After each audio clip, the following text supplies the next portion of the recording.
and welcome to Home Studies e-learning for Cambridge English Advanced. This is a C1 qualification that shows you have the language skills that employers and universities are looking for. It is a thorough test of all areas of language ability. My name is Natalie and I'm here to prepare you for the speaking component of the exam. Now, as you may know, the advanced speaking exam only takes 15 minutes. That's 1-5. So it's quick. But for many students, it can be the most stressful part of the exam. Candidates don't know what to expect. They don't feel confident in their English, and they just don't know how to prepare. Well, the good news is that you don't have to worry because we're going to take you through all of that. In this course, we'll explain the exam to you so you know what's coming. We'll give you lots of test tips and advice to help you get well prepared. What's more, we'll tell you what the examiner expects from you. So this can help you to understand how to do well in different parts of the exam. And finally, we'll give you plenty of speaking practice with exam-style questions, all of which is designed to improve your speaking performance and so increase your speaking confidence. Right, so as you might suspect, we have a lot of work to do to get you ready for the exam. So shall we get started? Okay, great. I will see you in the first video. Hello and welcome to Home Studies e-learning for Advanced. Thanks for joining us. In this video, we'll take a look at listening part 1. We're going to give you some information, tips and strategies for this part of the exam and also give you the chance to practice your listening in exam-style conditions. In particular, we're going to focus on understanding the gist or the general meaning of a conversation. Before you get started, it's a good idea to print out the PDF handout of this unit so you can easily make notes and underline key information during the listening tasks. Or if you don't have a printer, you can download it to a different device and use a highlighting tool for note-taking. The complete listening test lasts for about 40 minutes. There are 4 parts to the test. In part 1, you listen to 3 extracts that are usually in the form of dialogues. In part 2, you listen to a long monologue, which is one person talking about a specific topic. In part 3, you listen to an interview. Again, this is a long listening between 2 or 3 people. And in part 4, once again, you listen to 5 extracts of people talking about a similar topic. In every part of the listening, you get to hear the recording twice.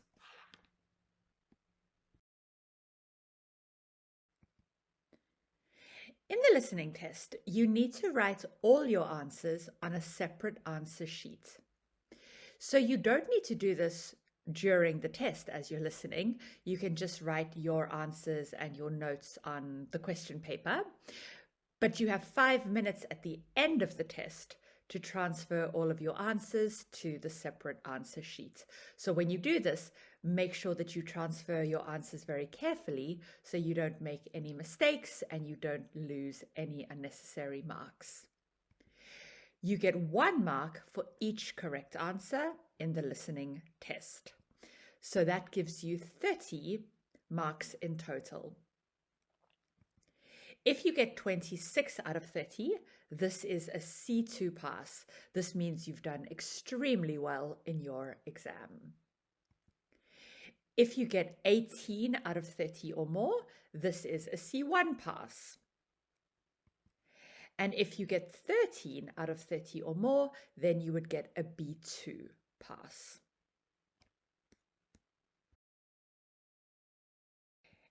In listening part 1, you hear 3 short extracts which are usually dialogues or conversations on different themes. So there is no connection between the 3 dialogues that you will hear. There are 2 questions for each extract. So that means a total of 6 questions to answer. You have to answer 2 multiple choice questions with 3 options for each conversation. So in each case, choose answer A, B, or C for each one.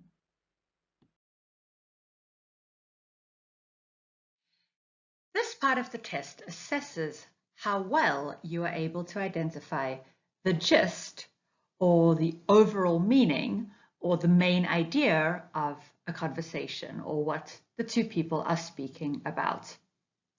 You also need to be able to identify the speaker's attitudes and opinions on the topic, as well as whether the speakers agree or disagree about it.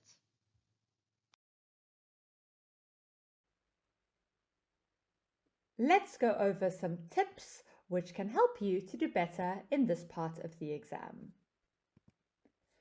First of all, be prepared for different accents. During this course, you'll probably get used to my accent, or you are already used to your teacher's accent, so you feel like your listening skills are pretty good. However, in the exam, you get to hear accents from all over, so the UK, the USA, Australia, New Zealand, and some of these accents can be really hard to understand. In this course, we'll expose you to some of these, but you can also train your ear by watching a wide variety of movies and TV series or listening to podcasts and audiobooks. This is fun, but also very good exam training for you. Before listening, it's important to read the prompts and the questions to infer meaning. So read, underline the keywords, and try to guess what the answer might be based upon the information you have. This can help you understand the recording when you hear it and find the right answer more easily. It's important to note, though, that the words you hear will be different than the words you underlined in the question. Next, listen for gist. So that means listen for general information without too many details. So you're not listening for specific details here, okay? You're listening for the main idea, the speaker's meaning, attitude, and opinions. It's important to look out for red herrings or distractors. So Cambridge likes red herrings. These are statements that take your attention away from the correct answer, or they lead you in the wrong direction. So if you see a word or phrase in the question, and then you hear that exact word or phrase in the listening, it's probably not the right answer. To help you spot these red herrings, to see these distractors, I suggest waiting until you've heard the whole extract once before answering any questions.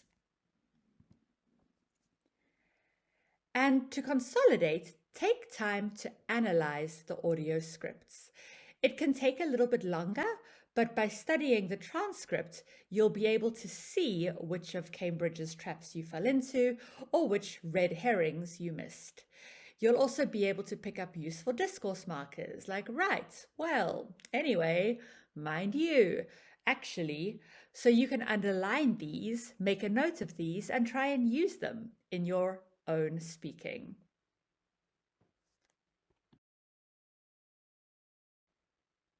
Listen to the instructions for the practice task. You will hear 3 short conversations in which people are talking about different topics. Unlike in the exam, you will hear each audio only once. Listen for the gist or the general ideas, attitudes, or opinions of the speakers. Do not listen for specific information. You will have a minute after each recording to make notes. I've just got back from visiting my grandfather. It's been ages since I last saw him. I really miss him now that we live so far apart. Where does he live? Up in Scotland, in a tiny fishing village. It's beautiful up there, and it really suits his character, as it's such a serene and isolated place, and yet there's a really warm community spirit.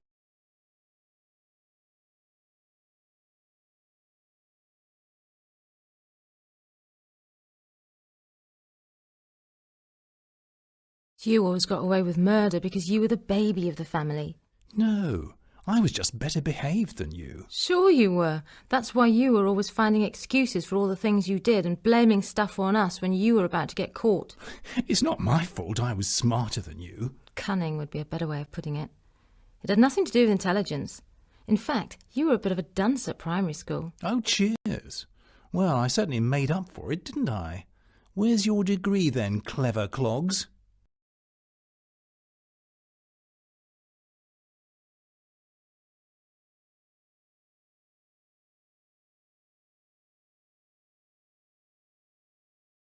How are things between you and Brian, Jenny? Oh, you know, the same old situation. I don't see why he bothered to propose. I doubt if we will ever get round to tying the knot. I think his divorce really affected him more deeply than he's prepared to admit. Don't be so harsh on him. You need to look on the bright side. You have a great relationship, and the very fact that he's proposed shows that he's committed to you. He just needs a bit more reassurance. Be supportive and have some fun together. You two both work too hard.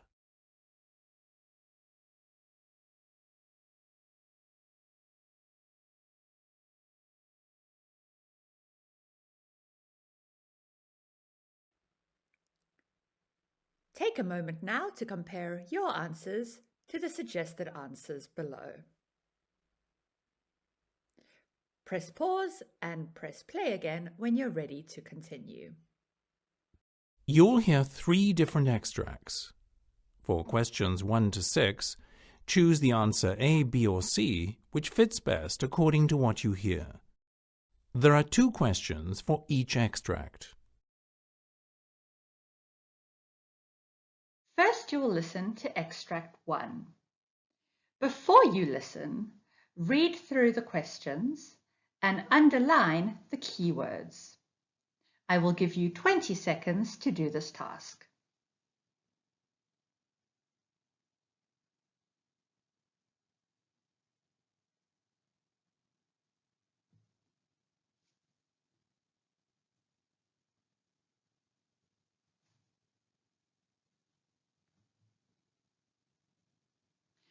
Thank you.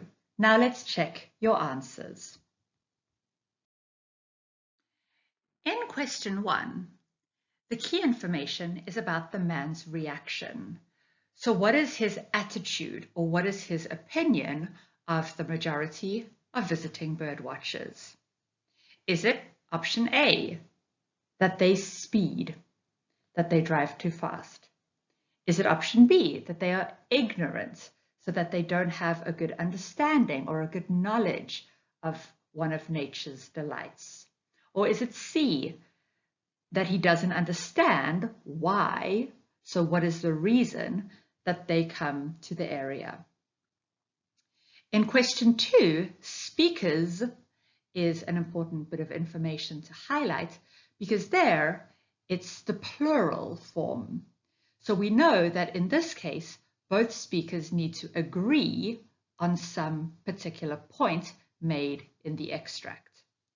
So is that point A, that they are knowledgeable, that they know a lot about the local wildlife?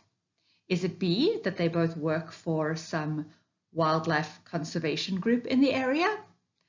Or is it C, that they resent or they think badly of people who admire the local wildlife? Extract 1. You will hear 2 people talking about wildlife in the area they live in. Now look at questions 1 and 2. You know, I find it quite astounding the way people flock through this area to go bird watching, and yet en route they are completely oblivious to the marvel of the birds here on the lowlands. I know. Every Friday night when I'm driving home from the shop, the motorway plays host to a rush of weekend visitors buzzing past the flat lowlands on their way to the hillier areas of Dartmoor and Exmoor. It seems it's a local's well-kept secret that the starlings dance in the sky here is probably one of the best natural sights there is to be seen in the area. It makes me want to stop them all and tell them. Maybe it's not such a bad thing. They'd start to build tea shops and car parks and the whole area would be ruined.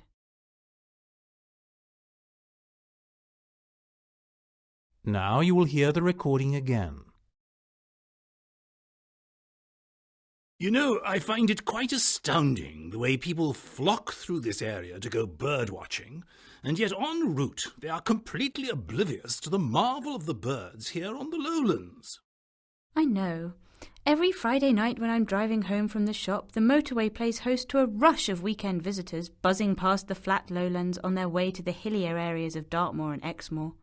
It seems it's a local's well-kept secret that the starlings dance in the sky here is probably one of the best natural sights there is to be seen in the area. It makes me want to stop them all and tell them. Maybe it's not such a bad thing. They'd start to build tea shops and car parks and the whole area would be ruined.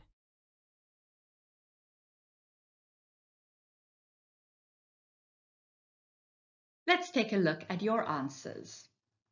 So for question 1, the answer is B. The man believes that the vast majority of visiting birdwatchers are ignorant of one of nature's delights. And for question 2, the answer is A. The speakers seem to be knowledgeable about their local wildlife. So how many of those did you get correct?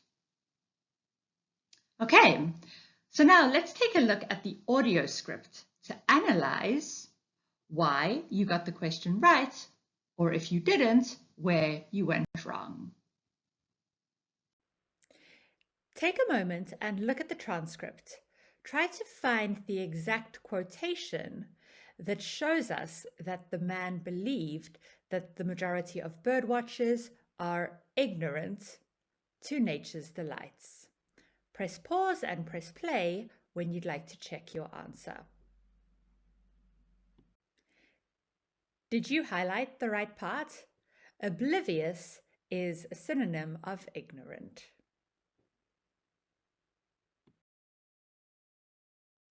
Now you will hear extract 2. Before you listen, please read through the questions and underline any keywords if necessary. I will give you some time for this task.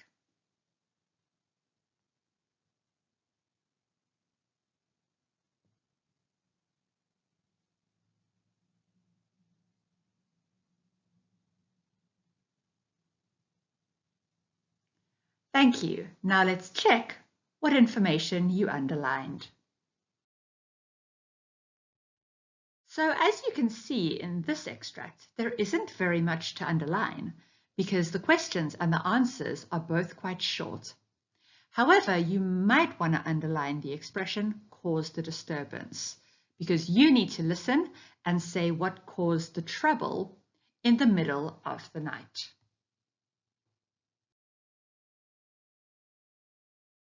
Extract 2. You will hear 2 people talking about a disturbance in the night. Now look at questions 3 and 4.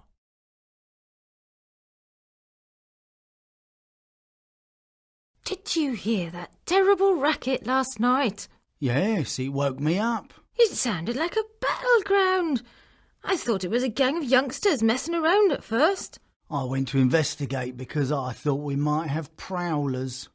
There has been a spate of burglaries in this area recently.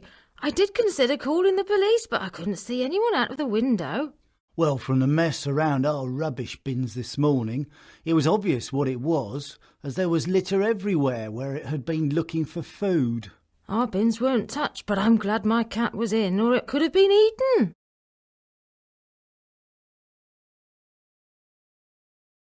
Now you will hear the recording again. Did you hear that terrible racket last night? Yes, it woke me up. It sounded like a battleground.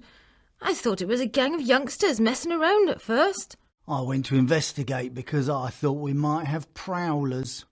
There has been a spate of burglaries in this area recently. I did consider calling the police, but I couldn't see anyone out of the window.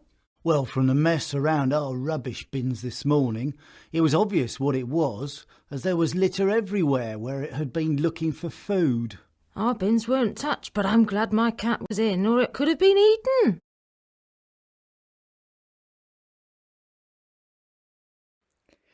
Let's now take a look at your answers. So the answer to question 3 is B. The man and the woman are neighbours.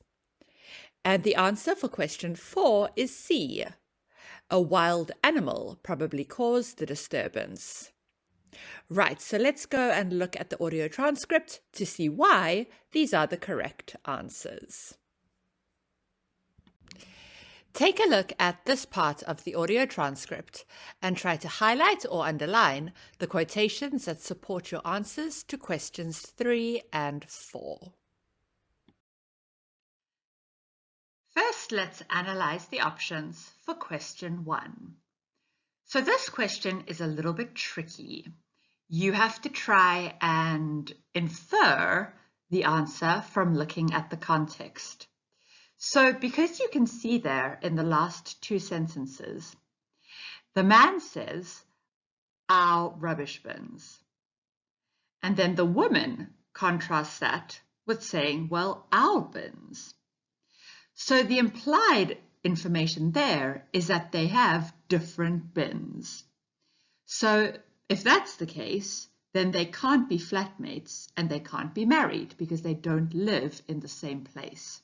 So that excludes answer A and answer C, which means by process of elimination, they must be neighbours, answer B. That's a tough one. Now let's look at question 2. Okay, so we know that it's not A, we know that it's not a cat because the lady says in the final sentence, I'm glad my cat was in. So that tells us that the cat was not involved. It can't be B because the woman also says she couldn't see anyone out of the window. So there wasn't a person or a burglar involved. So the answer must be C, which is supported by 2 quotes. Number 1, the man says it had been looking for food. And the woman says, in reference to her cat, that it could have been eaten. So both of those suggest to us that it is some kind of wild animal. Now it's time for extract 3. Before you listen, please take some time to read through the questions and underline the keywords. I will give you some time to do this task.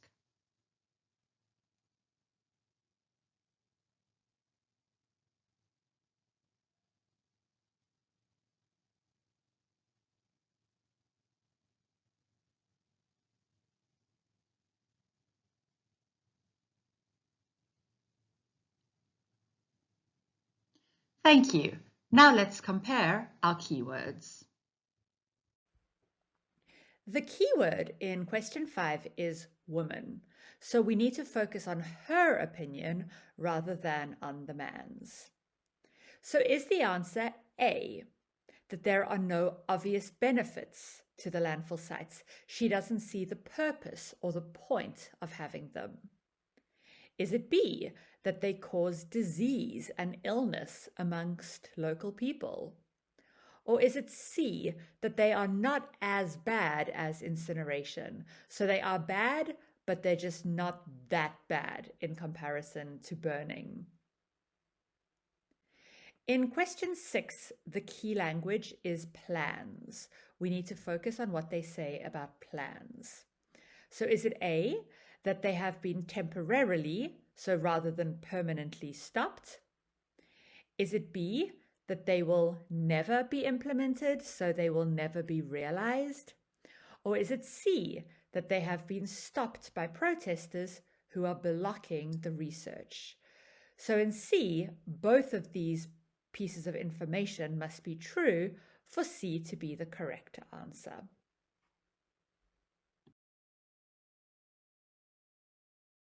Extract 3.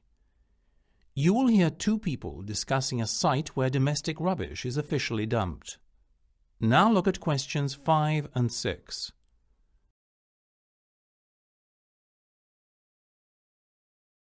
I can see why people are campaigning to block the new landfill site, as the one just outside town is pretty smelly and unsightly. But on the other hand, it provides food for many species of birds. Well, yes, it's a fact that some species have seen their numbers increase substantially due to the abundance of insects and worms found on or around the dumps. If the new site isn't opened, and in fact the original one may be closed, it could send the bird population into decline again in this area.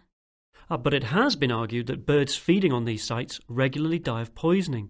I don't know if the council will opt for incineration instead of creating more tips, but I think that the smoke from the incinerators causes more pollution than the tips do. I've heard that the whole thing has been put on hold until more research can be carried out.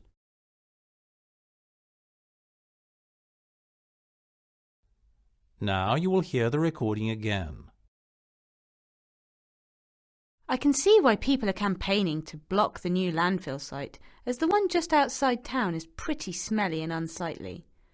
But on the other hand, it provides food for many species of birds.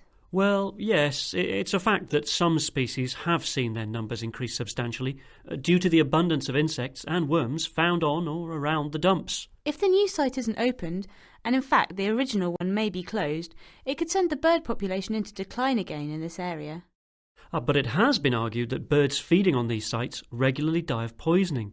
I don't know if the council will opt for incineration instead of creating more tips, but I think that the smoke from the incinerators causes more pollution than the tips do.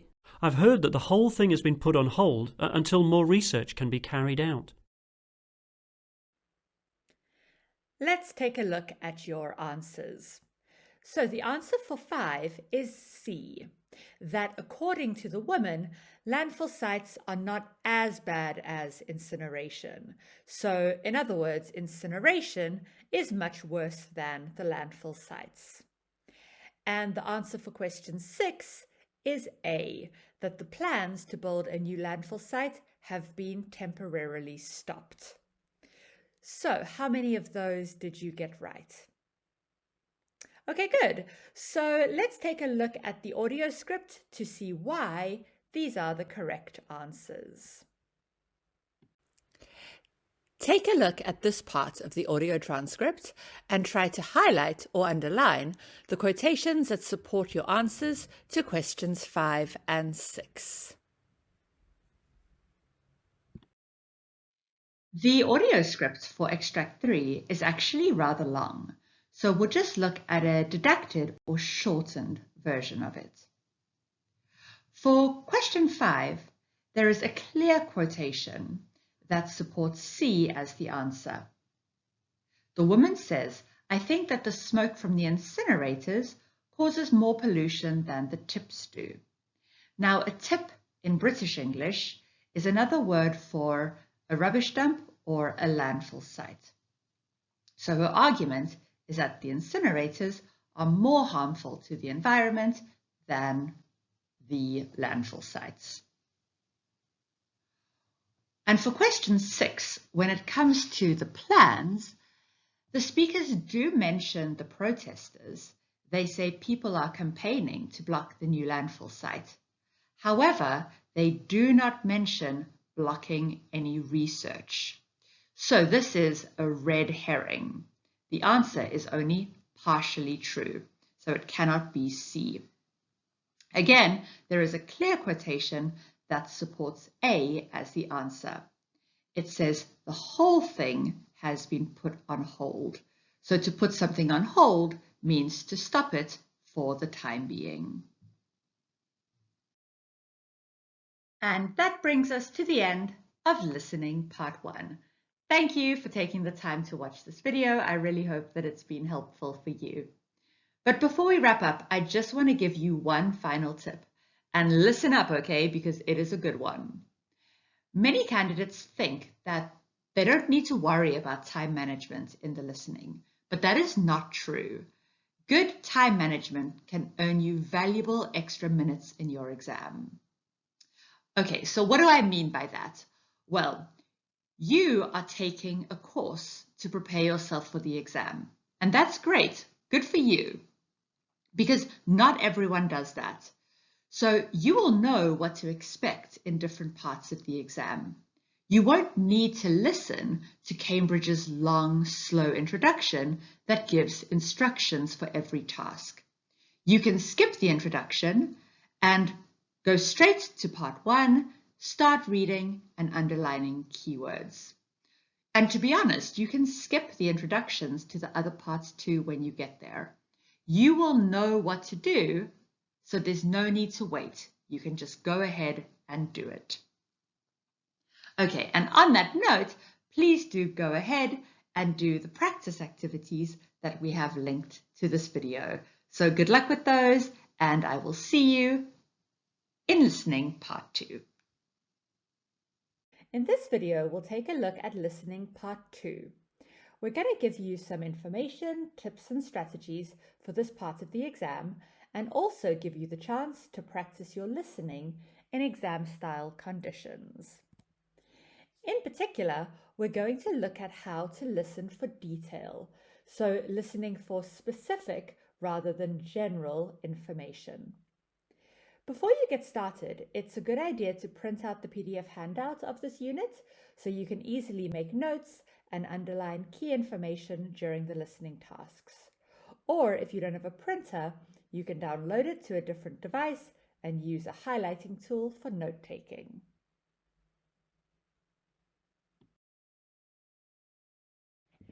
In listening part 2, you hear a monologue. So that is one person giving a talk, a lecture, or a broadcast. This part of the test is called sentence completion. So on the question paper, there are 8 sentences about the recording, each with a gap. You have to show you understand what the speaker is saying by filling in the gaps in all of those 8 sentences. You need to complete the sentences with a short word or phrase from the recording. And please note, you need to write down the actual words you hear. Bear in mind that the questions follow the order of information in the monologue. So that's nice because you don't need to jump around. You can just follow in order.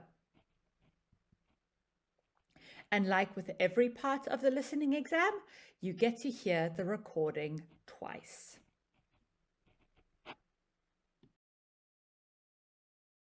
This part of the exam tests how well you are able to identify specific details.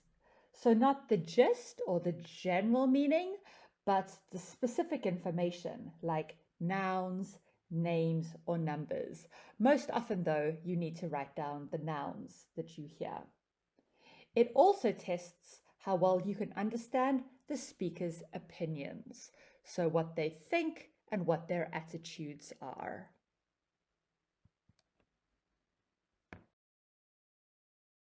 Let's go over some listening tips that can help you to do well in this part of the exam.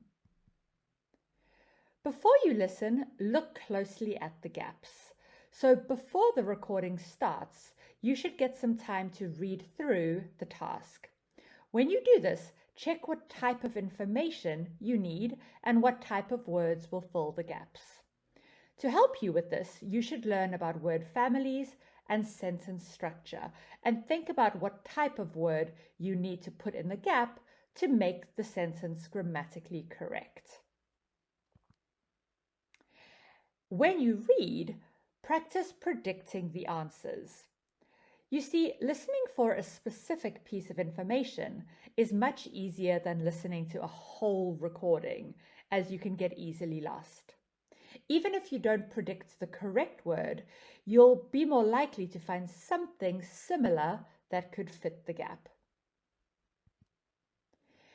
As I mentioned before, when you listen, write the speaker's actual words, okay? This is not a dictation activity, so you won't hear the exact sentence that's written on the paper, but you do need to write the exact words that you hear in the monologue. So please don't paraphrase or change the words in any way. Just write down the words that you hear. And finally, watch your spelling. Make sure you spell the words correctly, as you don't want to waste points on spelling mistakes. Both UK and US spelling are accepted.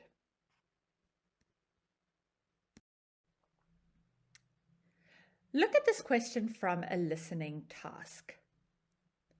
Read the sentence and think about what kind of word could fill in the gap. So this is an activity in predicting. Try to predict what you think the answer could be.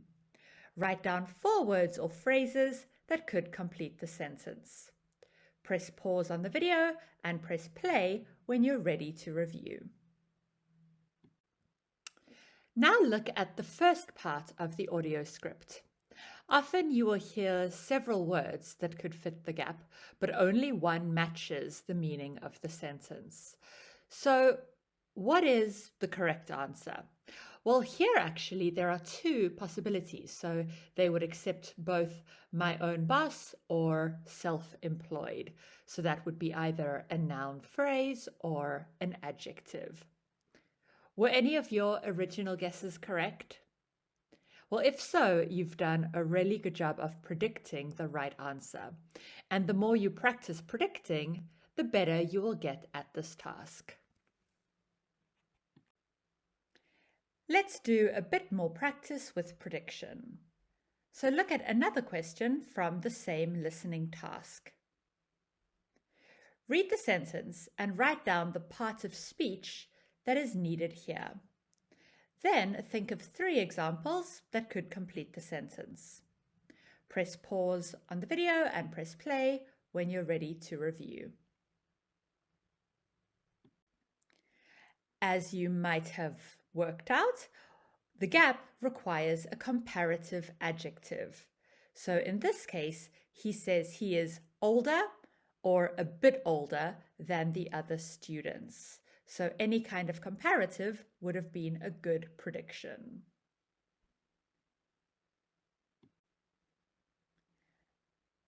Let's do one final predictive task.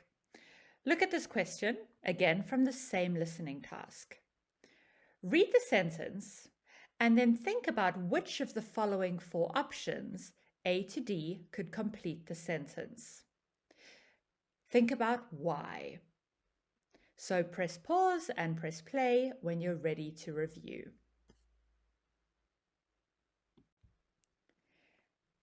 As you can see from the audio script, the correct answer was C, the economy. So the reason being that we use because of plus a noun or a noun phrase. So none of the other options would have fit the sentence grammatically. Now it's time to do an exam-style task. Take a moment to read the instructions for the task.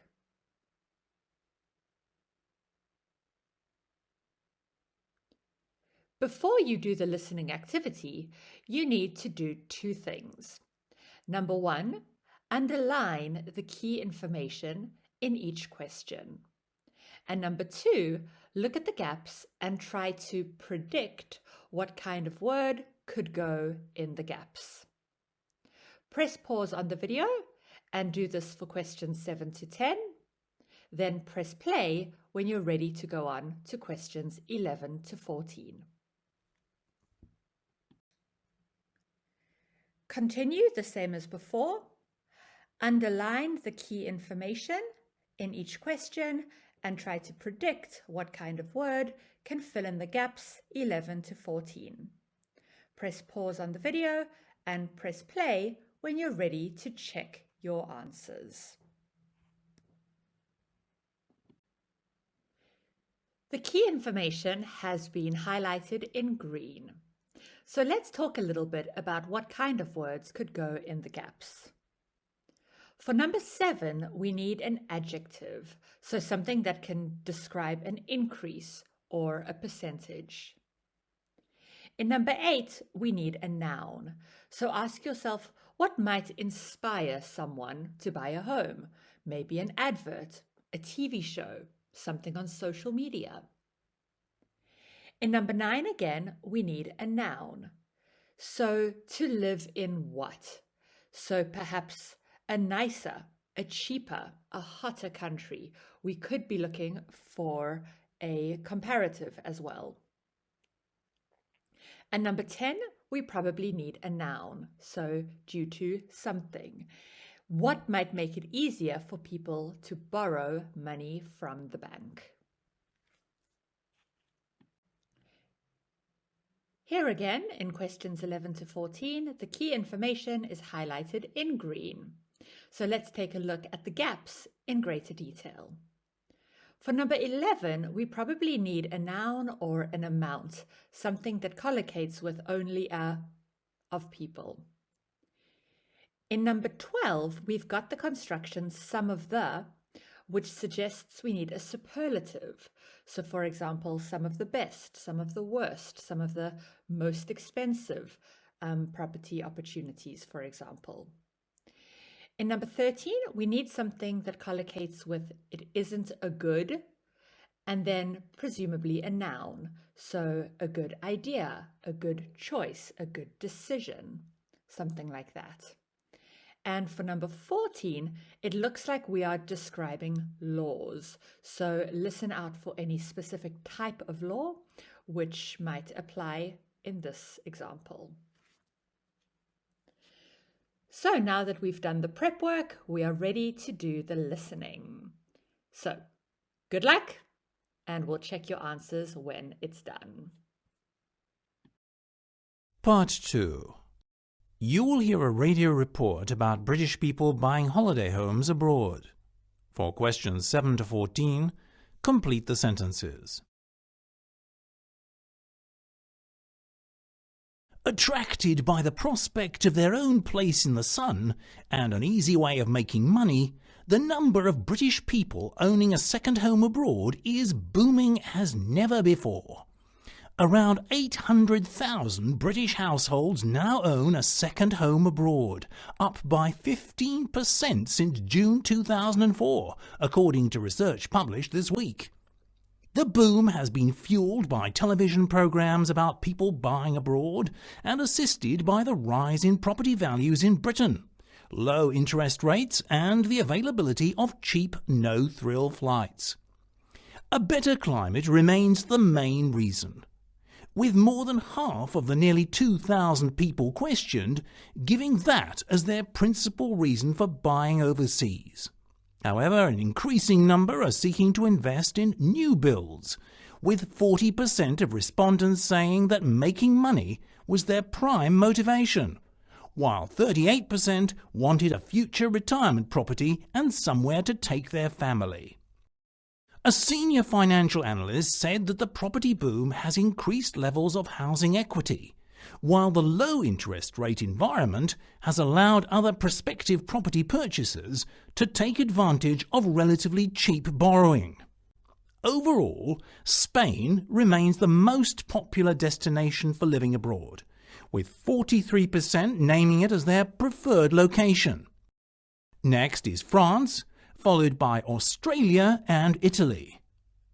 Despite the increased interest in Eastern European countries, they still remain a target for a minority, with only 7% choosing such destinations.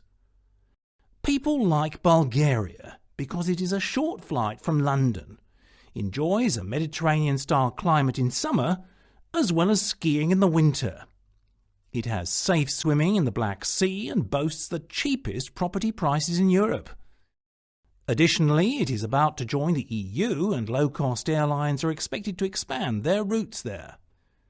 However, many of the latest wave of buyers plunged in without considering the consequences after watching television programs.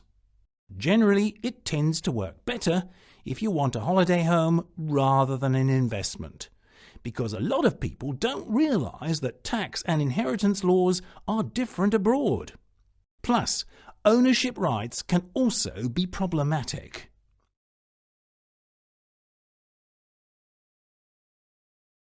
Now you will hear part 2 again. Attracted by the prospect of their own place in the sun and an easy way of making money, the number of British people owning a second home abroad is booming as never before. Around 800,000 British households now own a second home abroad, up by 15% since June 2004, according to research published this week. The boom has been fueled by television programmes about people buying abroad and assisted by the rise in property values in Britain, low interest rates and the availability of cheap no-thrill flights. A better climate remains the main reason, with more than half of the nearly 2,000 people questioned giving that as their principal reason for buying overseas. However, an increasing number are seeking to invest in new builds, with 40% of respondents saying that making money was their prime motivation, while 38% wanted a future retirement property and somewhere to take their family. A senior financial analyst said that the property boom has increased levels of housing equity, while the low interest rate environment has allowed other prospective property purchasers to take advantage of relatively cheap borrowing. Overall, Spain remains the most popular destination for living abroad, with 43% naming it as their preferred location. Next is France, followed by Australia and Italy. Despite the increased interest in Eastern European countries, they still remain a target for a minority, with only 7% choosing such destinations. People like Bulgaria because it is a short flight from London, enjoys a Mediterranean-style climate in summer, as well as skiing in the winter. It has safe swimming in the Black Sea and boasts the cheapest property prices in Europe. Additionally, it is about to join the EU and low-cost airlines are expected to expand their routes there. However, many of the latest wave of buyers plunged in without considering the consequences after watching television programs. Generally, it tends to work better if you want a holiday home rather than an investment, because a lot of people don't realise that tax and inheritance laws are different abroad. Plus, ownership rights can also be problematic.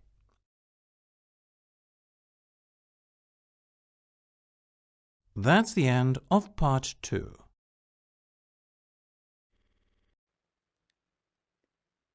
Take some time now to check your answers.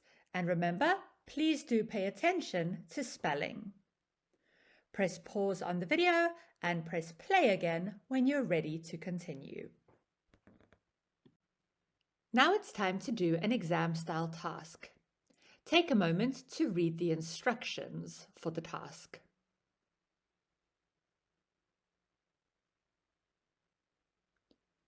Before you do the listening activity, you need to do 2 things. Number 1, underline the key information in each question.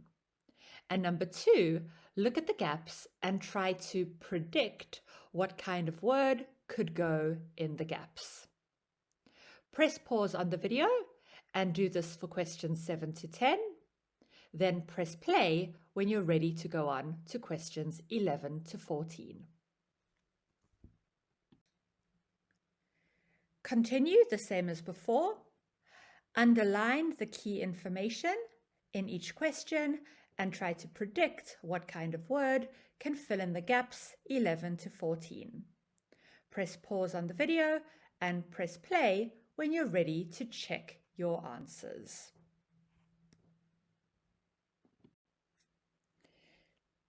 Like in the previous activity, the key language is highlighted in green. However, this time round, I'm not going to go over the predicted answers with you because I'd like to see how you can do on your own. So take a minute to just check the highlighting in questions 7 to 10.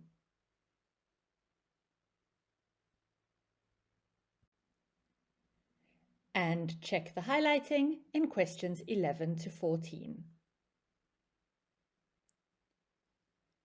Okay, so now that you are prepped, you should be ready to do the listening task. Good luck. I hope it goes well. Part 2. You will hear part of a radio report about marine life in the UK. For questions 7 to 14, complete the sentences.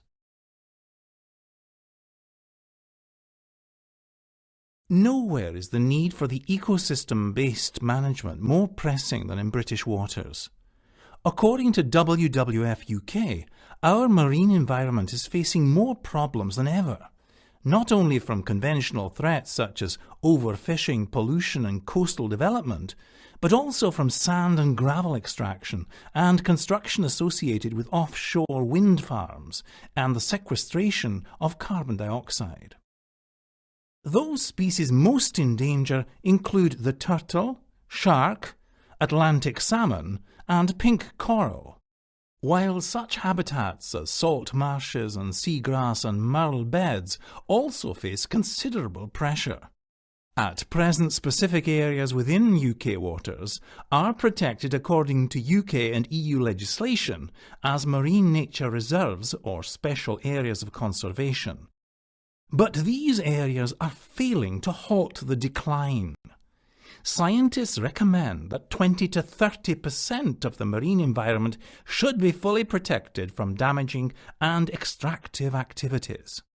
However, at present, the only region in which all species and their habitats are managed in this way is a 3.3 square kilometre area off the east coast of Lundy Island in the Bristol Channel. A mere 0.002% of our waters. Organisations such as the MCS, the British Sub-Aqua Club and WWF UK are currently campaigning for the creation of a network of highly protected marine reserves, what the fishing industry would call no-take zones, where all extractive activities are prohibited. Case studies from around the world show that fully protected reserves are the only way to maintain marine biodiversity. It's quite clear that the current system is inadequate. We have to protect a representative number of habitats as a whole if we are to stop the decline of wildlife in UK waters. Not only do we need a network of protected areas, we should also manage fisheries from the perspective of biodiversity and the health of the ecosystem. Historically, we've always looked at these things independently. So, at the policy level, fisheries aren't integrated into the planning process. They are considered separately from environmental issues. So when fisheries councils consider stocks and quotas and so on, they don't consider the environmental impact unless they have some impact on the stock. We need an overall strategy for marine spatial management that considers the impacts on biodiversity and ecosystems, not just the stocks. Now you will hear part 2 again. The need for the ecosystem-based management more pressing than in British waters. According to WWF UK, our marine environment is facing more problems than ever, not only from conventional threats such as overfishing, pollution and coastal development, but also from sand and gravel extraction and construction associated with offshore wind farms and the sequestration of carbon dioxide. Those species most in danger include the turtle, shark, Atlantic salmon and pink coral, while such habitats as salt marshes and seagrass and marl beds also face considerable pressure. At present, specific areas within UK waters are protected according to UK and EU legislation as marine nature reserves or special areas of conservation. But these areas are failing to halt the decline. scientists recommend that 20 to 30% of the marine environment should be fully protected from damaging and extractive activities. However, at present, the only region in which all species and their habitats are managed in this way is a 3.3 square kilometre area off the east coast of Lundy Island in the Bristol Channel. A mere 0.002% of our waters. Organisations such as the MCS, the British Sub-Aqua Club and WWF UK are currently campaigning for the creation of a network of highly protected marine reserves. What the fishing industry would call no-take zones, where all extractive activities are prohibited.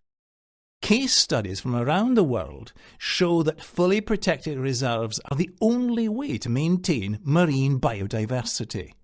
It's quite clear that the current system is inadequate. We have to protect a representative number of habitats as a whole if we are to stop the decline of wildlife in UK waters. Not only do we need a network of protected areas, we should also manage fisheries from the perspective of biodiversity and the health of the ecosystem. Historically, we've always looked at these things independently. So, at the policy level, fisheries aren't integrated into the planning process. They are considered separately from environmental issues. So when fisheries councils consider stocks and quotas and so on, they don't consider the environmental impact unless they have some impact on the stock.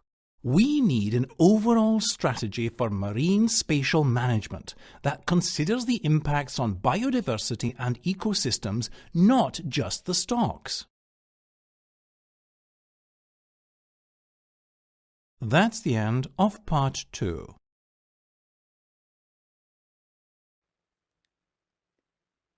Take some time now to check your answers.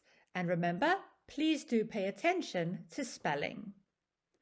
Press pause on the video and press play again when you're ready to continue. And that is the end of part 2. Well done. Thanks for taking the time to watch this video. I really hope it's been helpful for you. I'd like to leave you with a final thought before I go that's true for this and indeed for every part of the exam. Please do not leave any answers blank. Make a guess if you aren't sure. It's always better to write something than nothing. You never know, you could be lucky. So I'll leave you now to work on the practice activities. Remember to use the techniques we've just learned, and I'll see you in the next video. In this video, we'll take a look at listening part 3. We're going to give you some information, tips and strategies for this part of the exam, and also give you the chance to practice your listening in exam-style conditions. In particular, we're going to look at how to understand a speaker's opinion, so what they think about the topic they are discussing. Remember, it's a good idea to print out the PDF handout of this unit so you can easily make notes and underline key information during the listening tasks. Or if you don't have a printer, you can download it to a different device and use a highlighting tool for note-taking.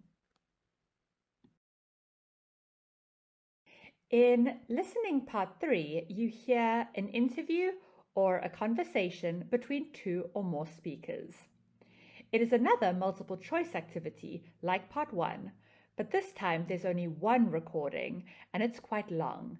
It can take up to 4 minutes. There are 6 questions, each with 4 options. You need to choose an answer, A, B, C, or D for each one. The questions follow the order of information in the recording. In other words, the first answer comes at the start of the recording and the last answer is at the end. As always, in the advanced exam, you hear the recording twice. This part of the exam tests how well you are able to identify the gist or the general meaning, the general idea of what each speaker is saying, as well as the speaker's attitudes and opinions on the topic being discussed.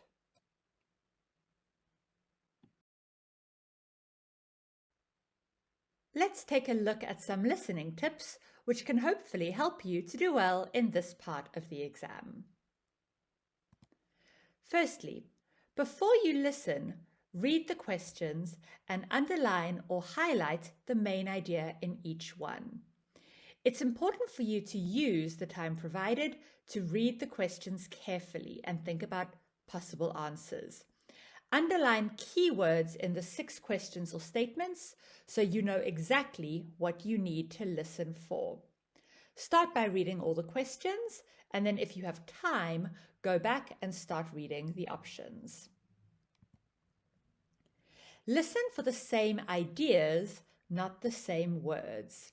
As I've mentioned in previous videos, Cambridge like to use red herrings or distractors, and in this section, it's no different.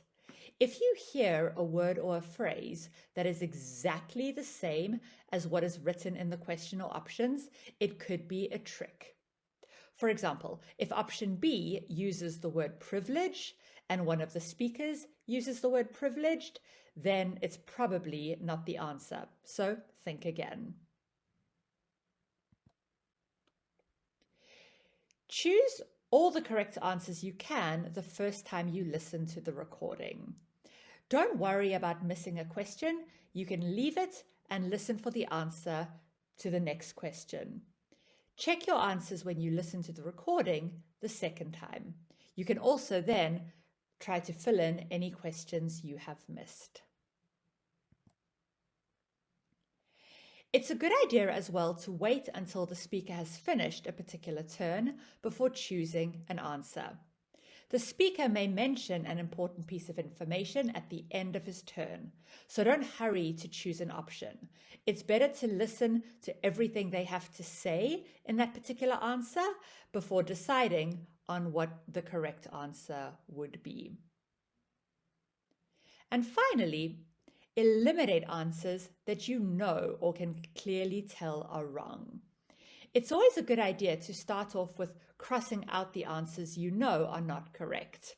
You can often eliminate 1 or 2 of the 4 choices, so you have a better chance of getting the right answer, even if you don't know the meaning of a certain word. In the test, there will be words you don't know, and that's okay. It's important for you to develop the skill of deduction or guessing what words mean based upon the context. And this is something that we will keep practicing during the course. Let's do a practice task to develop some exam skills. So look at this question from a listening task. It's a radio interview with professional golfer Amy Hartman. Read the question and the options A to D and underline the keywords or phrases. Press pause and then press play when you're ready to check your highlighting. Take a moment to look at the suggested highlights in green. How do they compare to yours?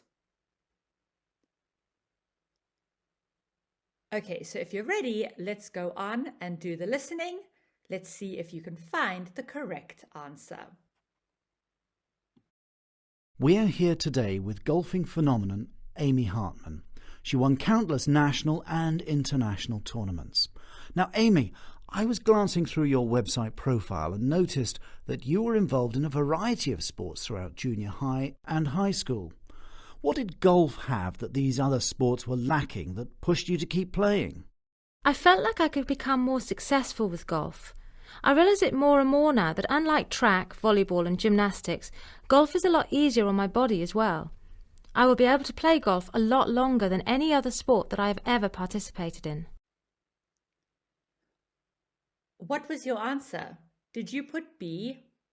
If so, you got the question right. Good job.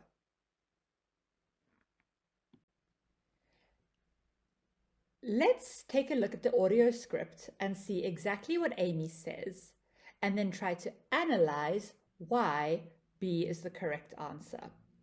So we can start by eliminating some answers. So it's definitely not C, because she says she was involved in track, volleyball, and gymnastics. So these are other sports.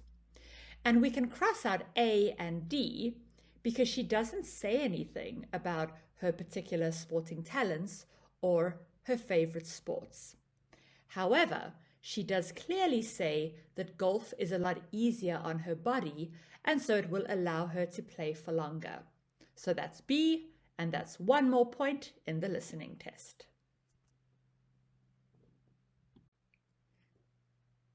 Now let's take a look at a slightly more difficult example. As before, read the question and options A to D and underline the key words or phrases. Press pause and press play again when you're ready to go on. Take a moment to look at the suggested highlights in green. How do they compare to yours? Okay, so if you're ready, let's go on and do the listening. Let's see if you can find the correct answer. This morning we have Samantha Prothero, Professor of Literature at the University of Bristol. Professor Prothero, there have been many novels written about life in the future. It has always been a subject that has intrigued writers. Why do you think that we have such fascination for a world that we will never live long enough to see? It is part of human nature to strive to grow and develop intellectually, and so there is an innate interest in where our children and grandchildren and great-grandchildren will end up.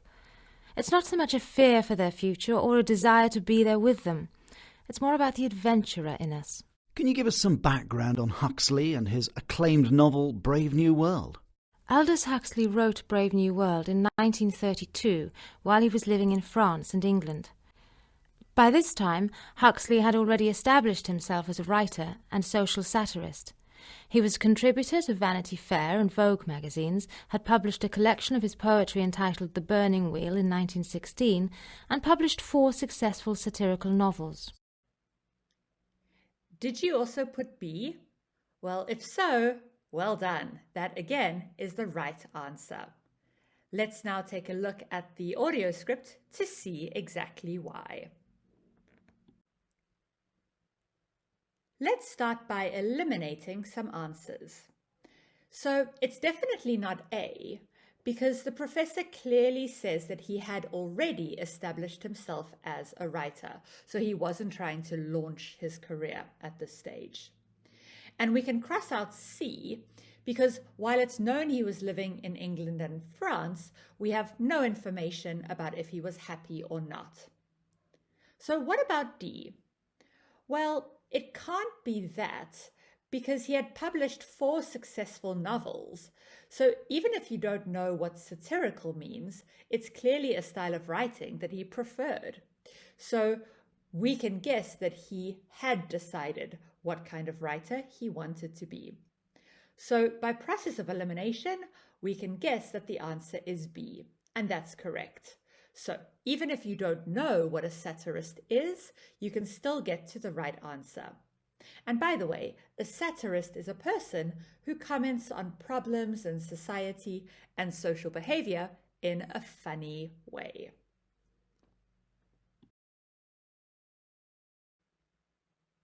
It's now time to do an exam task. Let's read the task instructions together.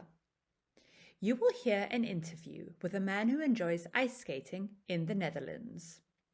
For questions 15 to 20, choose the answer A, B, C, or D, which fits best according to what you hear.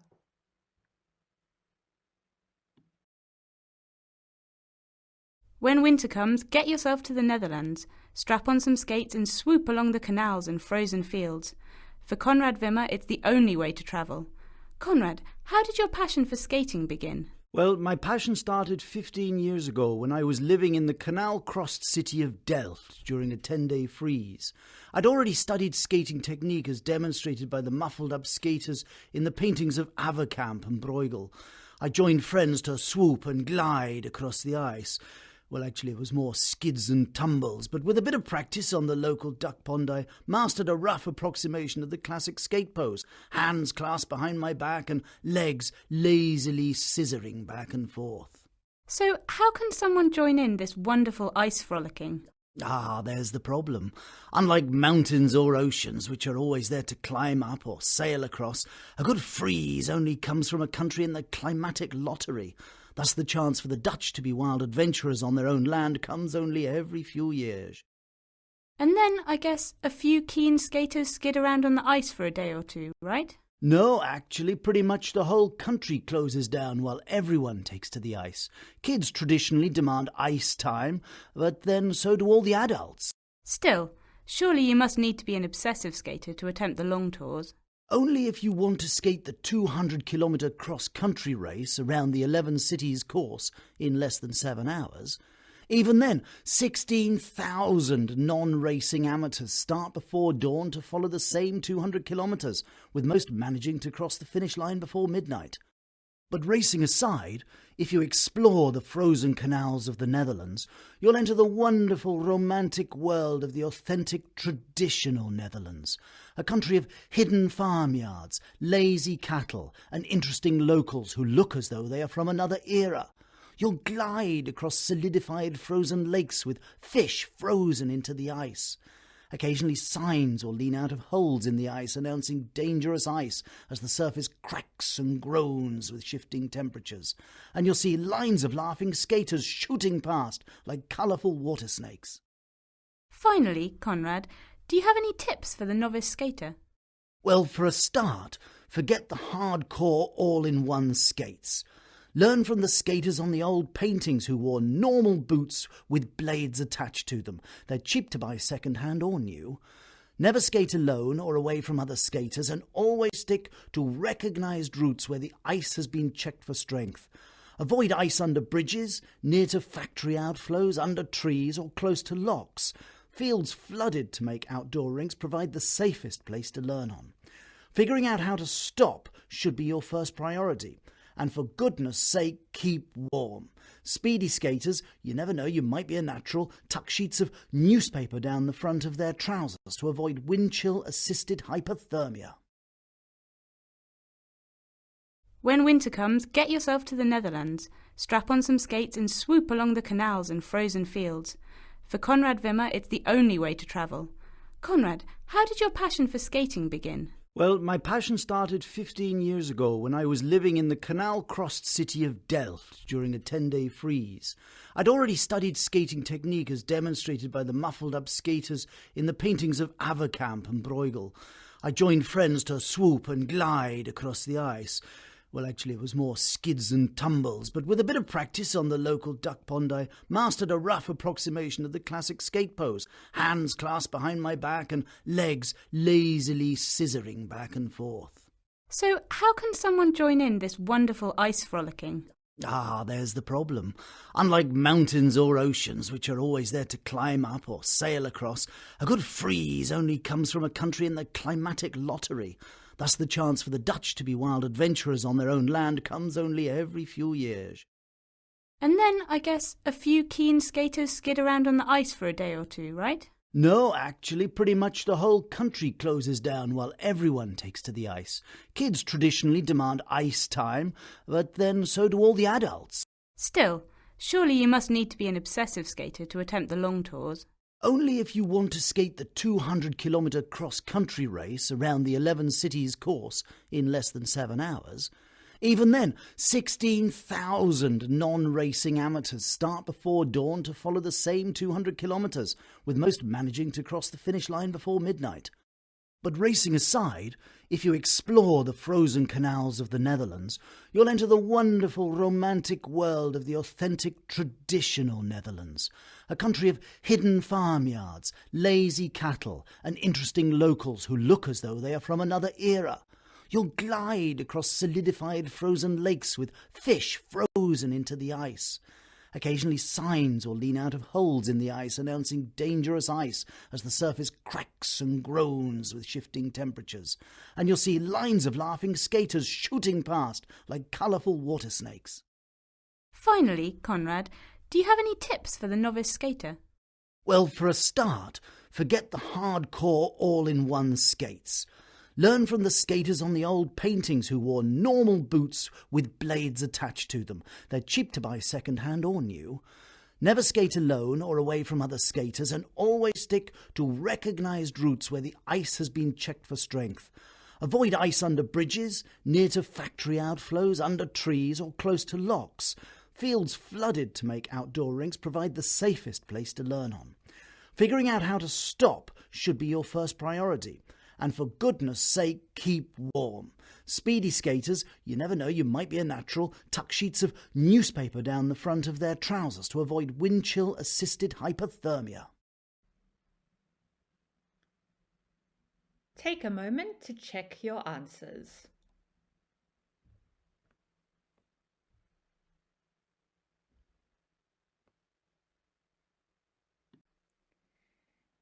In the exam, there will be words or phrases that you don't know, and that's okay. In that situation, you need to try and deduce the meaning from the context. So that means to guess or to figure out what something means, even though you're not sure. So let's work a bit on your deductive skills.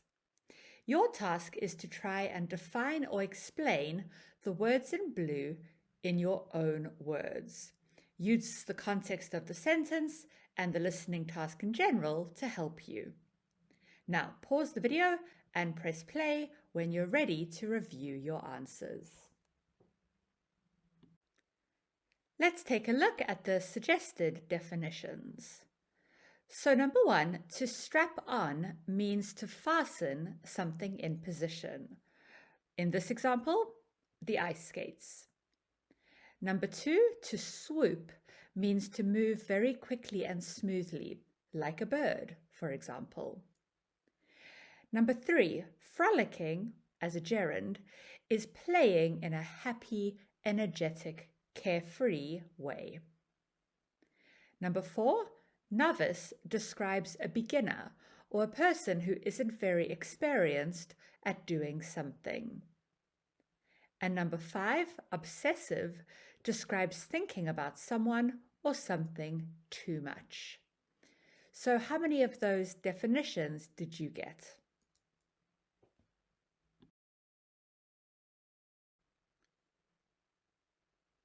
It's now time to do another exam task. Let's read the task instructions together. You will hear part of a radio interview with the comedian Lenny Henry. For questions 15 to 20, choose the answer A, B, C, or D, which fits best according to what you hear. Lenny, you are currently studying English literature with the Open University. Why English literature, and why the Open University? All of the people I admire in showbiz are very, very smart. Quite a lot of them have been to university and benefited from it. Doing my BA is really helping me to structure my thoughts. It's helped me to understand that good work is not an accident. You know, the best writers like Flaubert and George Eliot and people like that took a long time to plan their work. And the Open University has shown me that if you take the time to plan your work and structure it properly, you can do well. It's just helped me to organise my thoughts a bit better. And I think the challenge of producing an essay every month or so is good. It keeps me on my toes. Why do you think comedy is such a powerful fundraising tool? I think it's powerful because if I'm going to communicate with an audience, they remember something I said with a bit of a twinkle in the eye better than boring old facts. There is a lot of really heartbreaking and moving documentary stuff on the Comic Relief Night. And if we can make people laugh in between, it softens the blow and cushions the effect of the harder stuff we show. This year is the 10th anniversary of Comic Relief, but there's still a lot of poverty out there. Do you think it has made a real difference? I think it's made an immense difference. It's empowered the public, given them the ideas and tools to raise money off their own back without anybody telling them what to do. I think it's fantastic when I come to Africa and I see the grain banks, the new wells that have been built, the children being inoculated, and terraced mountains that have been funded by Comic Relief. There are huge problems in Africa like HIV and AIDS, but a drip of water can erode a rock, and I think comic relief is becoming a strong and mighty drip. We've got to keep going until the rock dissolves, and it will dissolve, but it's going to take a long time, so people have to stay committed. Work for comic relief has taken you to some pretty depressing places. How does seeing people coping with terrible poverty affect you personally? I've been in Addis Ababa this time round. I went to a place called Debrazite where I watched this wonderful care worker called Fanti visiting various people who were suffering from HIV. Even though these people were in immense pain, there was a lot of dignity involved. And what's wonderful is comic relief, by funding people like Fanti, are doing something to help. You've received numerous accolades and awards during your career, and you're a husband and father and a mammoth fundraiser. Do you have any ambitions left? I'd like to write something on my own that I feel was a good piece of work. And the only way I'm going to do that is if I have confidence and faith in my own ability. I've always worked with other writers. There's nothing wrong with collaborating, but I'd love to write something on my own and know it was good before I gave it to someone else to read. I think the Open University is helping me to judge my work in a way that writing something and giving it to someone to read for me simply doesn't. Lenny, you are currently studying English literature with the Open University. Why English literature? And why the Open University? All of the people I admire in showbiz are very, very smart. Quite a lot of them have been to university and benefited from it. Doing my BA is really helping me to structure my thoughts. It's helped me to understand that good work is not an accident. You know, the best writers like Flaubert and George Eliot and people like that took a long time to plan their work. And the Open University has shown me that if you take the time to plan your work and structure it properly, you can do well. It's just helped me to organise my thoughts a bit better. And I think the challenge of producing an essay every month or so is good. It keeps me on my toes. Why do you think comedy is such a powerful fundraising tool? I think it's powerful because if I'm going to communicate with an audience, they remember something I said with a bit of a twinkle in the eye better than boring old facts. There is a lot of really heartbreaking and moving documentary stuff on the Comic Relief Night, and if we can make people laugh in between, it softens the blow and cushions the effect of the harder stuff we show. This year is the 10th anniversary of Comic Relief, but there's still a lot of poverty out there. Do you think it has made a real difference? I think it's made an immense difference. It's empowered the public, given them the ideas and tools to raise money off their own back without anybody telling them what to do. I think it's fantastic when I come to Africa and I see the grain banks, the new wells that have been built, the children being inoculated, and terraced mountains that have been funded by Comic Relief. There are huge problems in Africa like HIV and AIDS, but a drip of water can erode a rock, and I think Comic Relief is becoming a strong and mighty drip. We've got to keep going until the rock dissolves, and it will dissolve, but it's going to take a long time, so people have to stay committed. Work for Comic Relief has taken you to some pretty depressing places. How does seeing people coping with terrible poverty affect you personally? I've been in Addis Ababa this time round. I went to a place called Debrazite where I watched this wonderful care worker called Fanti visiting various people who were suffering from HIV. Even though these people were in immense pain, there was a lot of dignity involved. And what's wonderful is Comic Relief, by funding people like Fanti, are doing something to help. You've received numerous accolades and awards during your career, and you're a husband and father and a mammoth fundraiser. Do you have any ambitions left? I'd like to write something on my own that I feel was a good piece of work. And the only way I'm going to do that is if I have confidence and faith in my own ability. I've always worked with other writers. There's nothing wrong with collaborating, but I'd love to write something on my own and know it was good before I gave it to someone else to read. I think the Open University is helping me to judge my work in a way that writing something and giving it to someone to read for me simply doesn't. Take a moment to check your answers.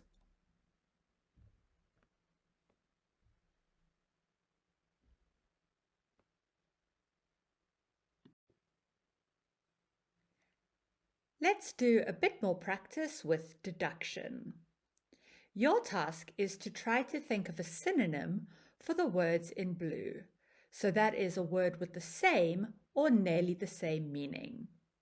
Again, use the context of the sentence and the listening task to help you. Once again, pause the video and press play when you're ready to review your answers. Let's take a look at the suggested answers. Number 1, to cushion, means to soften or reduce the effect of something.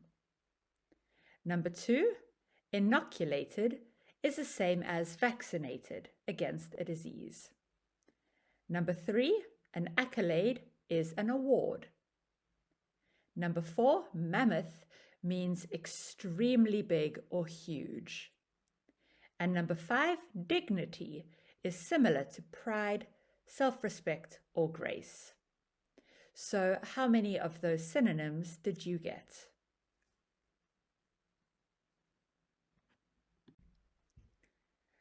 That brings us to the end of listening part 3.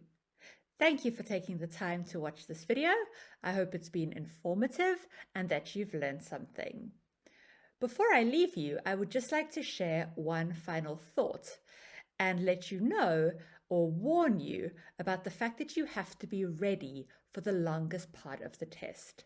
As I said before, this can last up to 4 minutes, which is a really long time to be actively listening and paying attention. So to practice, make sure you listen to longer interviews and conversations on different kinds of media. Preparing for this part of the listening is kind of like preparing for a marathon. And like with running, practice makes perfect. You just have to train your ear. Okay, so don't forget to do the practice tasks that are connected to this module, and I will see you in video part 4. In this video, we'll take a look at listening part 4. We're going to give you some information, tips and strategies for this part of the exam, and also give you the chance to practice your listening in exam-style conditions. In this part, we'll focus on how to understand the speaker's main points, how to get the most important information from what they are saying. As always, it's a good idea to print out the PDF handout of this unit so you can easily make notes and underline key information during the listening tasks. Or, if you don't have a printer, you can download it to a different device and use a highlighting tool for note-taking. In listening part 4, you hear 5 short monologues on related topics. So the monologues all have a common theme, a common topic. Each monologue lasts about 30 seconds. This part consists of 2 parallel matching tasks, which are related to the monologues. So there's task A and task B. Each task consists of 5 questions, so there are 10 multiple matching questions in total, and you have to choose the correct options from A to H to match with each monologue. The tasks answer different questions and focus on 2 different aspects of the monologues. You need to complete both tasks at the same time. As always, you will hear each recording twice. This part of the exam tests how well you are able to identify the gist, so the general idea of what each speaker is saying. The speaker's attitudes, so their opinions or what they think about the topic they are discussing. And their main points. And these are often deduced, or you have to work them out from the context.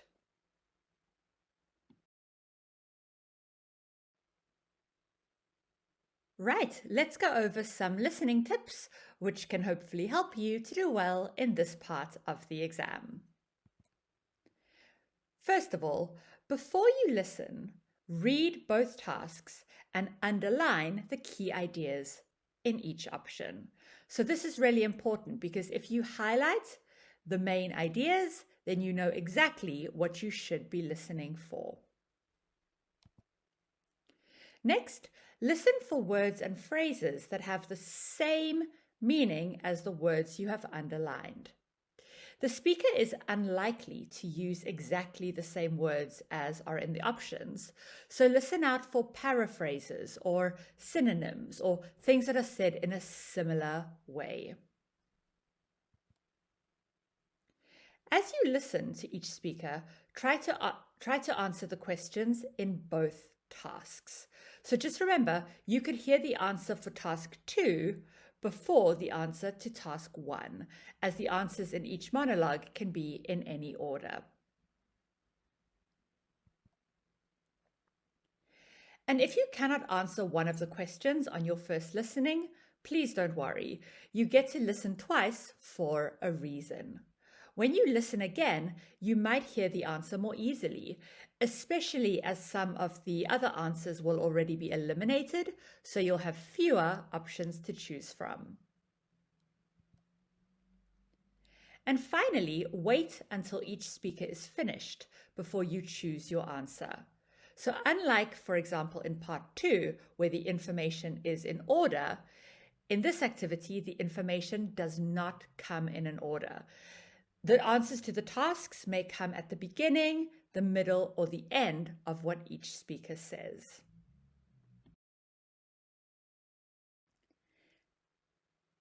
Let's do a task to practice some exam skills. So look at these statements, A to D, from a listening task about extreme sports. Can you put them into your own words? For example, the opportunity to experience a different reality. Well, this is like the chance to do something different to anything you've done before. So press pause and press play when you're ready to review.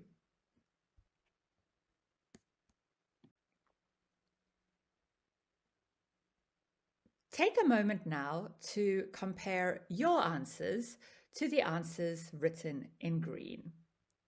Pause the video and press play when you're ready to move on.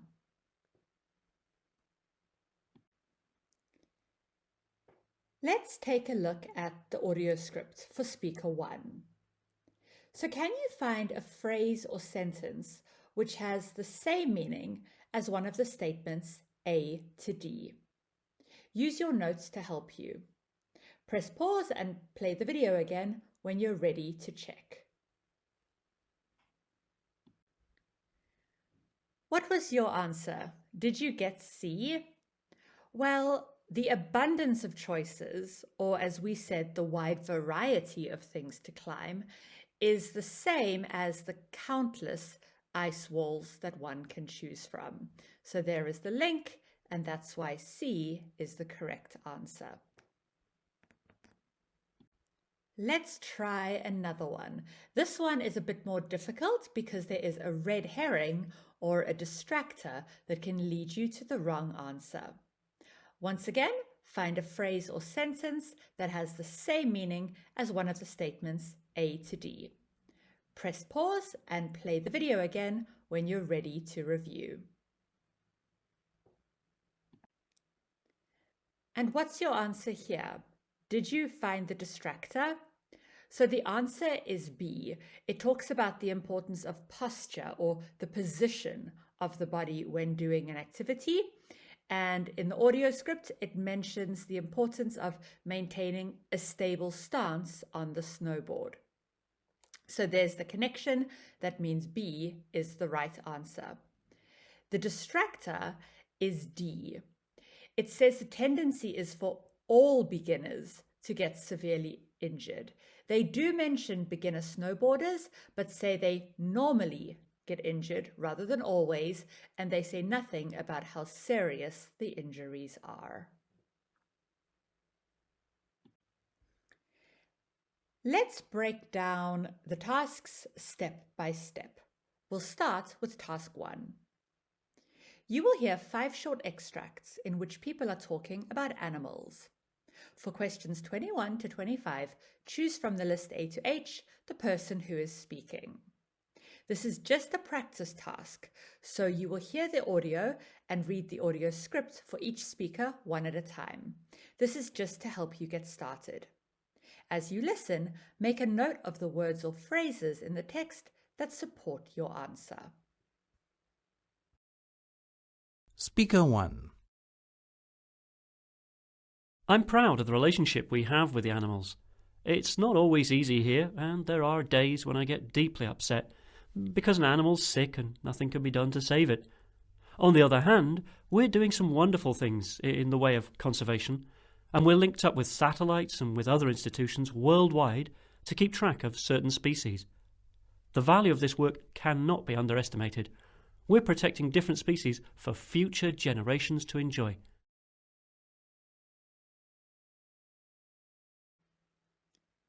First, check your answer. Then check the language that you highlighted to support your answer.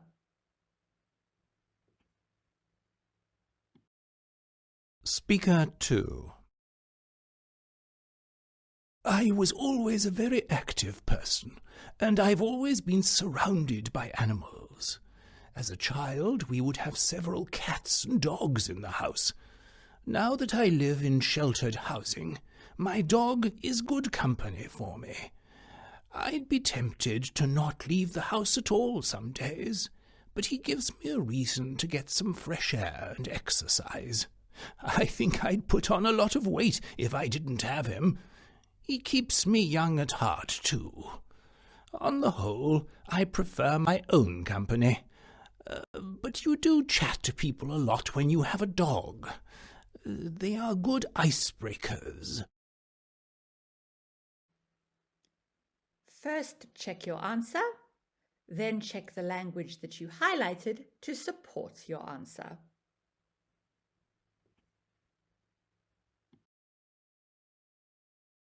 Speaker 3.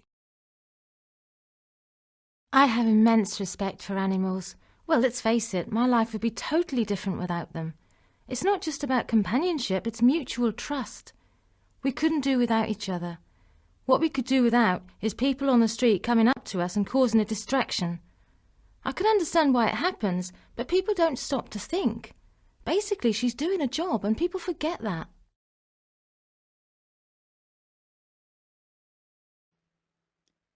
First, check your answer. Then check the language that you highlighted to support your answer.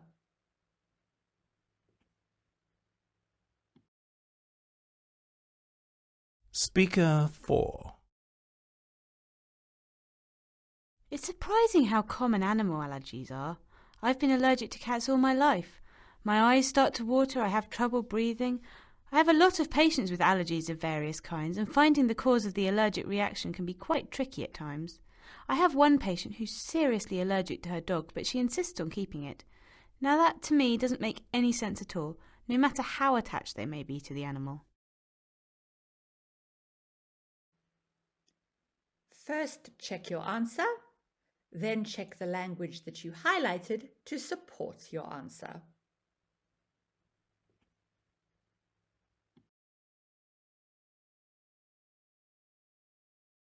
Speaker 5. I have great respect for all the animals that I work with. Some people may not approve of what I do, or they may wonder how I can be so brave. Really, that's not what it's all about. It's to do with years of training and experience and knowing what you're doing. There's no room for error in this job. We used to have endangered species, but the climate has changed now, and they are no longer part of the show. First, check your answer. Then check the language that you highlighted to support your answer.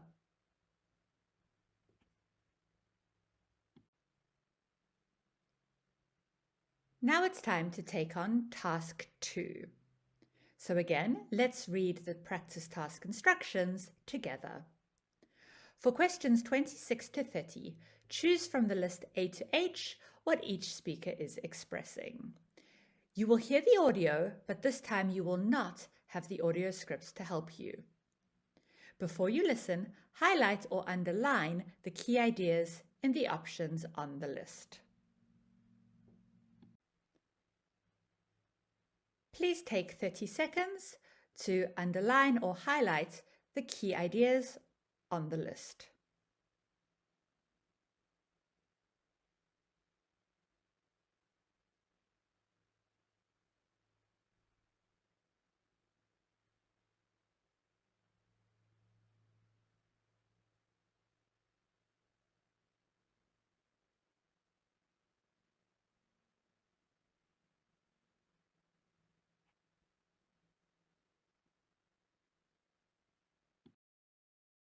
Speaker 1. I'm proud of the relationship we have with the animals. It's not always easy here, and there are days when I get deeply upset because an animal's sick and nothing can be done to save it. On the other hand, we're doing some wonderful things in the way of conservation, and we're linked up with satellites and with other institutions worldwide to keep track of certain species. The value of this work cannot be underestimated. We're protecting different species for future generations to enjoy.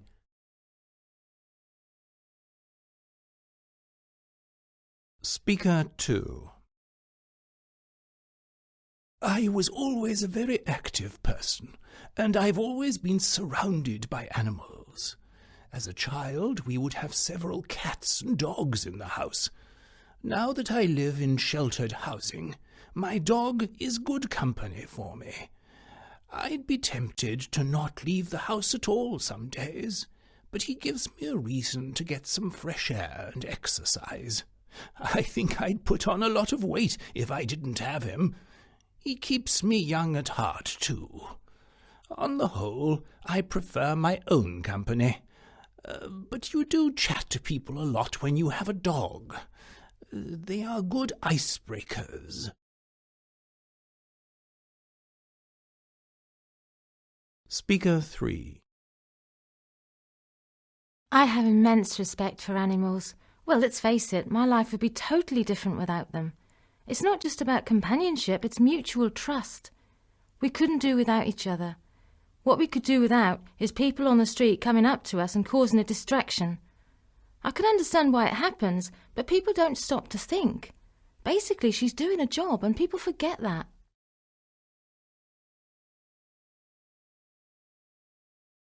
Speaker 4. It's surprising how common animal allergies are. I've been allergic to cats all my life.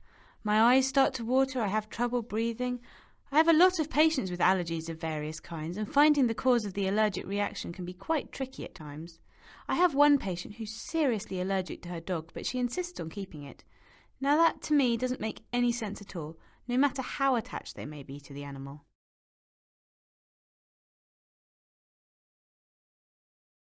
Speaker 5. I have great respect for all the animals that I work with. Some people may not approve of what I do, or they may wonder how I can be so brave. Really, that's not what it's all about. It's to do with years of training and experience and knowing what you're doing. There's no room for error in this job. We used to have endangered species, but the climate has changed now, and they are no longer part of the show.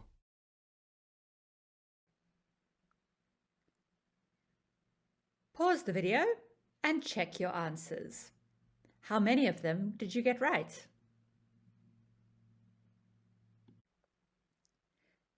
Now it's time to look at an example of a listening task that includes both task 1 and task 2. So this is like a genuine exam question. You will have 45 seconds to read both tasks and highlight or underline the key ideas in the list of options. You will then hear the examiner's instructions. Follow them carefully. Once the listening is finished, we will go over your answers. Your 45 seconds starts now.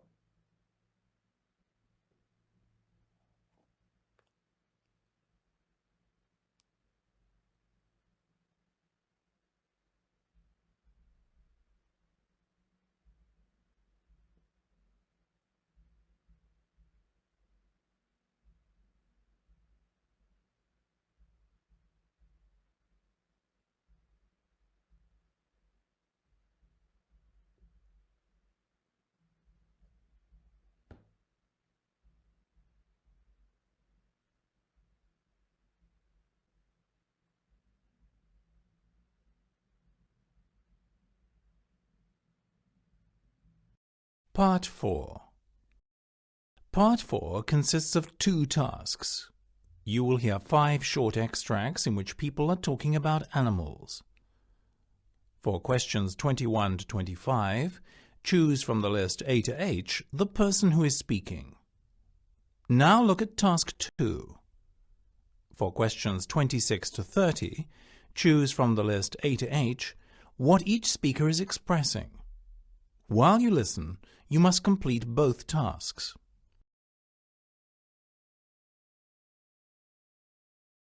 Speaker 1.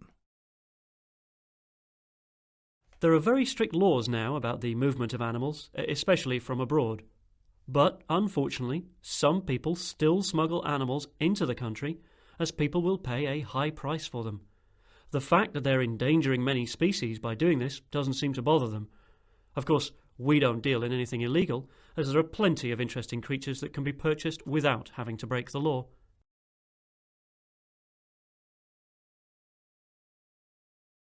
Speaker 2. Obviously, in different parts of the world, the problem of animal conservation varies. In my work, I try to capture the essence of the animal. I have tremendous respect for animals, and I'm aware that my job can be quite dangerous if I get too close. It's upsetting when you come across something like a wounded deer that has been shot. I always do my best to contact the authorities in that situation, so that it can be put out of its misery.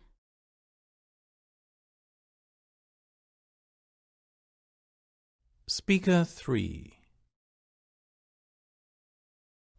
Yes, it's true that I make a living out of wild animals in a way, and I'd like to think that I'm quite knowledgeable about the animals in Africa. People come all year round to take hundreds of photographs. They all want an elephant and a big cat. I don't think the tourists I escort harm the environment, though. And if every now and then we have to shoot a threatening animal to protect our clients, well, that's the law of the jungle, as they say. I'm not going to lose any sleep over it.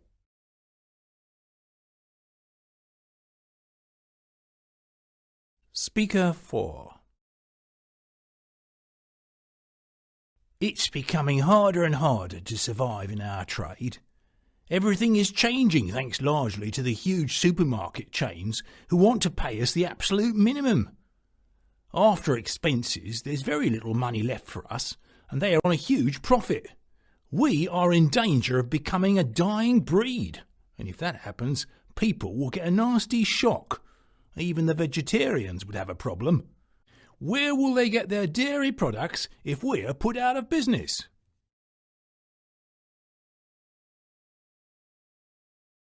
Speaker 5. So I may get caught. It wouldn't be the first time. I got a small fine last time and that was it. No big deal. I feel so strongly about this cause that I will never give up. I have a full-time job, but I'm prepared to give up all my free time to protect these unfortunate creatures. I'm sick of people justifying such atrocities. And if it means that I have to be in violent situations, so be it. As long as it wakes people up to what is really going on in these places. Someone has to take a stand.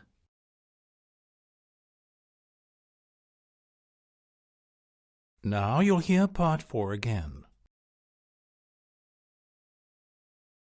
Speaker 1. There are very strict laws now about the movement of animals, especially from abroad.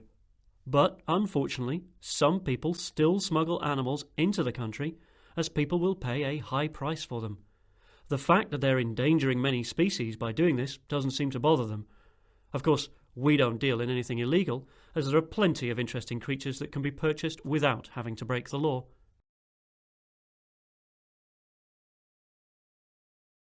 Speaker 2. Obviously, in different parts of the world, the problem of animal conservation varies. In my work, I try to capture the essence of the animal. I have tremendous respect for animals, and I'm aware that my job can be quite dangerous if I get too close. It's upsetting when you come across something like a wounded deer that has been shot. I always do my best to contact the authorities in that situation, so that it can be put out of its misery.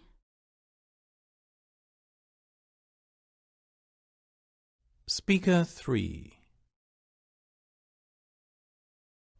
Yes, it's true that I make a living out of wild animals in a way, and I'd like to think that I'm quite knowledgeable about the animals in Africa. People come all year round to take hundreds of photographs. They all want an elephant and a big cat. I don't think the tourists I escort harm the environment, though. And if every now and then we have to shoot a threatening animal to protect our clients, well, that's the law of the jungle, as they say. I'm not going to lose any sleep over it.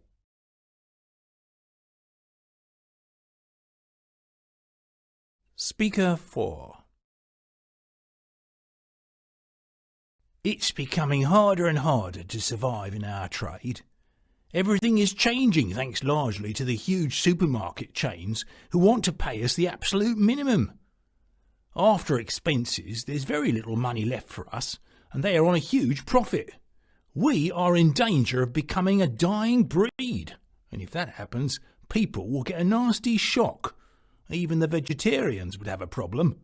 Where will they get their dairy products if we are put out of business?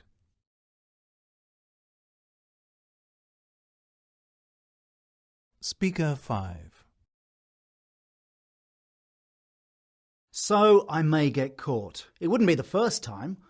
I got a small fine last time and that was it. No big deal. I feel so strongly about this cause that I will never give up. I have a full-time job, but I'm prepared to give up all my free time to protect these unfortunate creatures. I'm sick of people justifying such atrocities. And if it means that I have to be in violent situations, so be it. As long as it wakes people up to what is really going on in these places. Someone has to take a stand.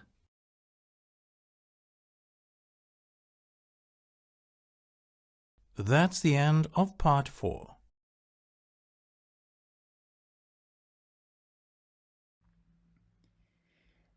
Let's quickly go over your answers to see your mark, and then we'll take a look at the audio scripts in more detail. So press pause on the video, check your answers, and press play when you're ready to continue. Speaker 1 is a shopkeeper who thinks that some people have a selfish attitude towards animal preservation. How do we know that? Find and underline the key words in the text. Press pause on the video and press play when you're ready to review.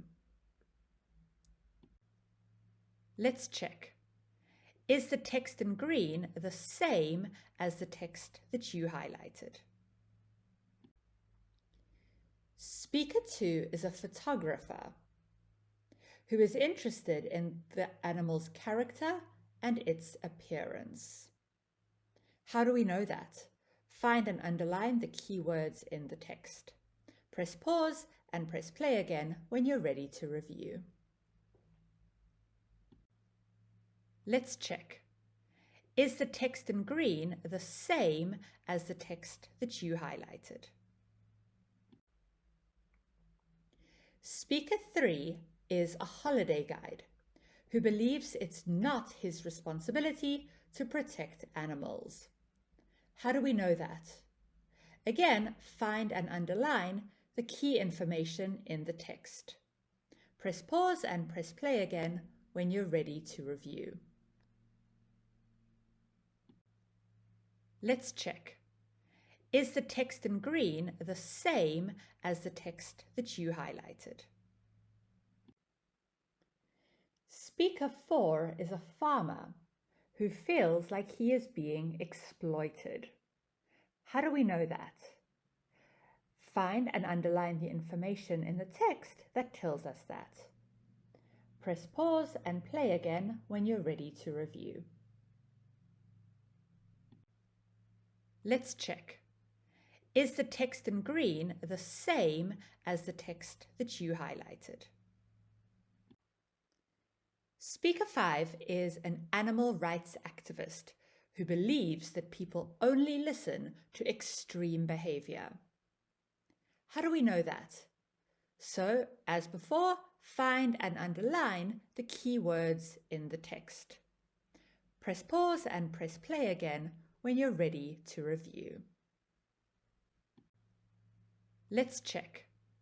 Is the text in green the same as the text that you highlighted? So that brings us to the end of listening part 4 and your preparation for the listening test. Congratulations! Thank you for watching this video series. I hope that the videos have been helpful for you and that you're feeling more ready and more confident to take on the test. Before I leave you though, I just would like to give you one final tip. And that is true not only for part 4, but for every part of the listening exam. So please listen out for distractors. Listen out for those red herrings we've spoken about. With each speaker in part 4, there will be 1 or 2 options that are designed to distract you, but they are not the right answer. So it's important that you read the options very carefully and listen to what they say to try and find the perfect match. Okay, so once we finish the video, go ahead and do the practice activities that are attached to the module. They will help you to consolidate what we've been doing. And in case I don't see you again, good luck for the exam. I hope it goes really well for you. Well, that brings us to the end of the speaking module. I hope you have enjoyed it and that you have learned a lot. Please don't forget to do all of the practice activities and the quizzes for each part to consolidate everything that we have covered in these videos. And remember that speaking, just like playing a sport or playing a musical instrument, just takes practice. Like they say, practice makes perfect. So your self-study shouldn't end with the end of this module. If you can, try to find a study partner, so a friend who is at or around your level, or maybe even someone who is preparing for the same exam as you. You can do live speaking practice together, for example on Zoom, where you can go through the practice tests together. You can take turns being the examiner and in the roles of student A and student B. Use a digital device to record your speaking. Then you can listen back and give each other some constructive feedback. If you don't have a study partner, don't worry. All practice is good practice. You can ask yourself the examiner's questions and set yourself a time limit for the task, just like we did during the course. Again, record your speaking, and when you listen back, think about how you were able to perform the task. Ask yourself, what did I do well, and what could I improve? And finally, if you would like to have a live practice exam session with me or one of our experienced Cambridge exam trainers, then please contact Home Studies for more information. Well, in case I don't see you again, good luck for the speaking exam. I hope it goes really well on exam day.